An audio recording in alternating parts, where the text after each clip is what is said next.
চাষির কাছে নির্বাচনের পাশাপাশি অবশ্যই সারটা প্রায়োরিটি। আগামী নির্বাচনেও এনসিপি সরকারের একটা স্পেশাল ব্লেসিং পাবে।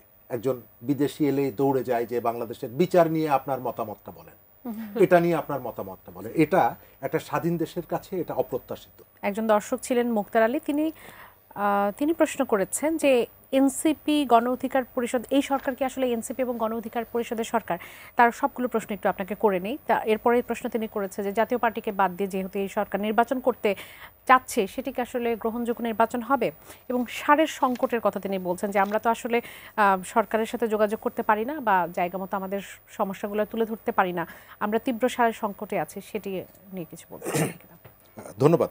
আমি প্রথমত সবথেকে গুরুত্বপূর্ণ মনে করি যে সার নিয়ে তিনি যে কথাটি বলেছেন, বাংলাদেশকে টিকিয়ে রেখেছে গরিব মানুষ। 3 গরিবের উপরে বাংলাদেশ টিকে আছে এবং তাদের উপরে আমরা এই যে হম্বিতম্বি যা করি 3 গরিবের উপরে। এক গ্রামের গরিব কৃষক যিনি ফোন করলেন, সারের অভাবে কৃষিকাজ করতে পারছেন না, সারের দাম বেড়েছে, সরকার নির্ধারিত দামে সার পাওয়া যাচ্ছে না, তিনি তার উপরে ভিত্তি করে তার যে মেয়েটা ক্লাস 7-8-এ পড়ে, এখন মায়ের কোলে গল্প শুনতে শুনতে ঘুমানোর কথা, সে গাজীপুরের কোনো একটা বস্তির মধ্যে আছে, সকালবেলা আবার গার্মেন্টসে যাবে, আর তার যে ছেলেটা সাগর পাড়ি দিয়ে বিদেশে গেছে তার প্রেরিত রেমিটেন্স। কিন্তু তাদের প্রতি রাষ্ট্র কখনো মানবিক না।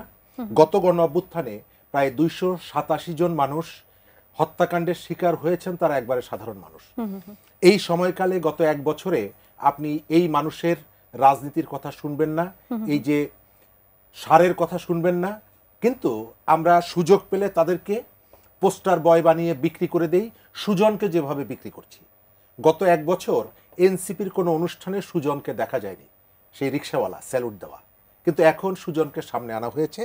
তার মানে এই না যে গরিব মানুষ রিক্সাওয়ালা তারা পার্লামেন্টের নির্বাচনে অংশগ্রহণ করবে না, কিন্তু আপনি কি কাজে ব্যবহার করছেন। এই ভদ্রলোক যেটি বলেছে, আমি মনে করি যে সরকারের সর্বোচ্চ প্রায়োরিটি থাকা উচিত এইটা, কিন্তু এখন যারা রাষ্ট্র ক্ষমতায় আছে তাদের ভাবনার মধ্যে এই বিষয়গুলো নেই। প্রান্তিক মানুষ নেই, গরিব মানুষ নেই। এই শহরের মধ্যে সকালবেলায় ঘুম ভাঙার পরে আপনি প্রথম যে মানুষগুলোকে দেখেন, তার একটা হচ্ছে রাস্তা ঝাড়ু দেয়। ঢাকা শহরে প্রায় 25,000 মানুষ আছে, আর গার্মেন্টস শ্রমিক দল বেঁধে যাচ্ছে। তাদের জন্য তাদের ভাবনা নেই। যে আলোচনাগুলো হচ্ছে ঐক্যমত্য কমিশনের বৈঠকে, তারপরে যমুনাতে, ম্যাক্সিমামই হচ্ছে আমাদের বিশ্ববিদ্যালয়গুলো স্টাডি সার্কেলের যে ইস্যু, সেই ইস্যুগুলো। গরিব মানুষের ভাবনার জায়গাটা এখানে নেই। আলু চাষিরা এবার ভয়ঙ্কর রকমের প্রতারিত হয়েছে, উৎপাদন করে দাম পাচ্ছে না, আলু মাঠ থেকে তোলেনি, কিন্তু শহরের মানুষকে আর কয়েকদিন পরে অস্বাভাবিক দামে আলু কিনতে হবে। আমরা অনুরোধ করব সরকারের কাছে, নির্বাচনটা ফার্স্ট প্রায়োরিটি সরকারের কাছে অবশ্যই, কিন্তু এই চাষির কাছে নির্বাচনের পাশাপাশি অবশ্যই সারটা প্রায়োরিটি। সরকার ইতোমধ্যেই সারের দাম বাড়ানোর কতগুলো পদক্ষেপ গ্রহণ করেছে, আমরা অনুরোধ করব সরকার সেই কাজটা না করুক। আমরা তো এইভাবে তো বলতে পারি যে একজন কৃষকের কাছে কখনো কখনো নির্বাচনের থেকে সারটাই বেশি রাইট, আমি ওইটাই শুরুটাই বললাম যে এই মানুষের কাছে সবথেকে ইম্পর্টেন্ট। কিন্তু যেহেতু শহরে আমরা বসবাস করি, অন্তত মবের ভয়ে বললাম যে তা না হলে বলবে যে তোমরা জুলাই যোদ্ধা, জুলাই স্পিরিটের বিরুদ্ধে আর কি। তো এই ভয়ে এই কথাটাই বললাম, কিন্তু আমি মনে করি এই কৃষকের প্রায়োরিটিটা ফার্স্ট, তাদের কথা সরকারের ভাবা উচিত, কিন্তু সরকার সেটি ভাবছে না। এনসিপি কি সরকারি দল? ইয়েস, এনসিপি সরকারি দল। সরকার, আপনার মনে থাকার কথা, এনসিপি নিবন্ধন পাওয়ার আগ পর্যন্ত যে ধরনের রাষ্ট্রের সুযোগ সুবিধাগুলো পেয়েছে, এটা একেবারে সর্বোচ্চ জায়গার সাপোর্ট ছাড়া এটি কোনোভাবেই সম্ভব না, নাম্বার 1। নাম্বার 2 হচ্ছে, আমি আমার মনের কথা, আমার যে অভিমান অভিব্যক্তিগুলো প্রচার করি কার কাছে?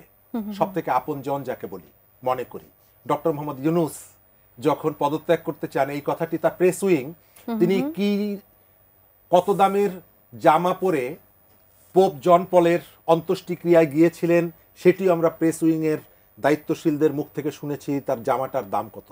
কিন্তু তিনি পদত্যাগ করতে চান, এই তথ্যটি আমরা কিন্তু প্রেস উইং থেকে পাইনি, এনসিপির কাছ থেকে পেয়েছি। অর্থাৎ মানুষ তার সব থেকে আপন জনের কাছে যেহেতু তার মনের কথাটা বলে, অভিমানের কথাটা বলে, আমরা এনসিপির কাছ থেকে যেহেতু শুনেছি, তার মানে হলো যে সব থেকে তার কাছে। সরকারের একাধিক উপদেষ্টা এনসিপির পলিটিক্সের সাথে যুক্ত, সুতরাং এনসিপিকে সরকার চেষ্টা করছে, এবং আমার ধারণা যে আগামী নির্বাচনেও এনসিপি সরকারের একটা স্পেশাল ব্লেসিং পাবে। আমি কিন্তু কখনোই মনে করি না যে আগামী নির্বাচনটা সরকার ফেয়ার ইলেকশন করবে বা করতে পারবে, কারণ সরকার ইতোমধ্যেই অনেকগুলো জায়গায় তার নিরপেক্ষতা হারিয়েছে। আমি একটা জাস্ট উদাহরণ দেই। ঐকমত্য কমিশনের যে সমস্ত জায়গাগুলো একমত হওয়া গিয়েছিল, আমরা পরে দেখেছি বাড়িতে কাগজ নিয়ে কোথাও ঘষা মাজা করে যুক্ত করা হয়েছে, কিছু কিছু বাদ দেওয়া হয়েছে, এবং তারপরে যে রিপারকেশনটা পলিটিক্যাল পার্টির পক্ষ থেকে A to Z সমস্ত রাজনৈতিক দল সরকারের সেই সিদ্ধান্তের ক্রিটিক করেছে, সমালোচনা করেছে, এবং তাদের সমালোচনার কেন্দ্রে ছিল আলী রিয়াজ, কমিশনের ভাইস চেয়ারম্যান, কমিশনের প্রধান ছিলেন ডক্টর ইউনূস। সেই আলী রিয়াজকে তার 10 দিন পরে ডেকে এনে প্রমোশন দেওয়ার ভেতর থেকে আমার কাছে মেসেজটা আছে যে প্রধান উপদেষ্টার কাছ থেকে, সরকারের কাছ থেকে, যে তোমাদের সমালোচনা, তোমাদের উদ্বেগকে আমি থোড়াই কেয়ার করি। সরকার কারো ভিন্ন মত, কারো মতামত কোনো ধরনের গুরুত্ব দেয়। আমাদের তৃতীয় দর্শক তিনি প্রশ্ন করেছিলেন যে ক্ষমতায় যাবার জন্য প্রশাসনকে যেভাবে দলীয়করণ করা হচ্ছে, সেটাতে ক্রেডিবল ইলেকশন কিভাবে আসলে সম্ভব, ফ্রি ফেয়ার ক্রেডিবল ইলেকশনের কথা বলেছেন। ধন্যবাদ। এবার যে ইলেকশনের প্রস্তুতিটা নেওয়া হচ্ছে, এখন পর্যন্ত আমার বিশ্বাস হয় না যে নির্বাচনটা শান্তিপূর্ণ হবে, নির্বাচনটা সবার কাছে গ্রহণযোগ্য হবে। একটা নির্বাচনে সমস্ত রাজনৈতিক দল প্রতিবারই যে অংশগ্রহণ করে তা না। আওয়ামী লীগ যখন নির্বাচন করেছে একতরফা, তখন আমরা এই কথাগুলো বলতাম যে পাবলিকের পার্টিসিপেশনটা কেমন, পাবলিক কি ভোট দিতে যাচ্ছে কিনা, কিন্তু আমরা সারাদিন পরে সন্ধ্যাবেলায় দেখতাম কোনো আসনে, কোনো কেন্দ্রে 15টা ভোট পড়েছে, কোথাও 25টা ভোট পড়েছে, অর্থাৎ পাবলিক ভোট দিতে যেত না। সরকার এখন পর্যন্ত যে মেসেজটা আমাদের কাছে দিচ্ছে, কোথাও কোথাও ফুলিয়ে ফাঁপিয়ে কতগুলো বার্তা দিচ্ছে, কিন্তু আমার বিশ্বাস হয় না যে সরকারের যে ক্যাপাসিটি আছে। আমি একটু এর সাথে একটা সম্পর্ক প্রশ্ন করে শরীফ ভাই, আমি যে দ্বিতীয় শিরোনামটি পড়ছিলাম যে সব রাজনৈতিক দলকে নিয়ে নির্বাচন করতে পশ্চিমাদের চাপ নেই, পররাষ্ট্র উপদেষ্টা এমন একটা কথা বলেছেন, সেটিকে এটি নিশ্চিত করে যে এটি যদি এটি যদি অংশগ্রহণমূলক, সব দলের অংশগ্রহণমূলক না হয়, সেক্ষেত্রে বাইরে থেকে কোনো চাপ আসবে না বা সেটা নিয়ে কোনো প্রশ্ন তৈরি হবে না? আমার প্রথম প্রশ্ন হচ্ছে যে পররাষ্ট্র উপদেষ্টাকে এই প্রশ্নটা করাটাই অপ্রয়োজনীয়। আমার দেশের নির্বাচন, আমরা কি ইন্ডিয়ান নির্বাচন বা নেপালের নির্বাচন নিয়ে এই ধরনের প্রশ্ন করি কিনা, বা তারা হস্তক্ষেপ করার সুযোগটা থাকে কিনা? আমার দেশের পলিটিক্স আমি ঠিক করব, কিভাবে এখানে নির্বাচনটা হবে, কিভাবে সরকার গঠিত হবে। সেই ক্ষেত্রে অনেক সময় আমরা অযাচিত কতগুলো বিষয় টেনে নিয়ে আসি। একজন বিদেশি এলে দৌড়ে যায় যে বাংলাদেশের বিচার নিয়ে আপনার মতামতটা বলেন, এটা নিয়ে আপনার মতামতটা বলেন। এটা একটা স্বাধীন দেশের কাছে এটা অপ্রত্যাশিত।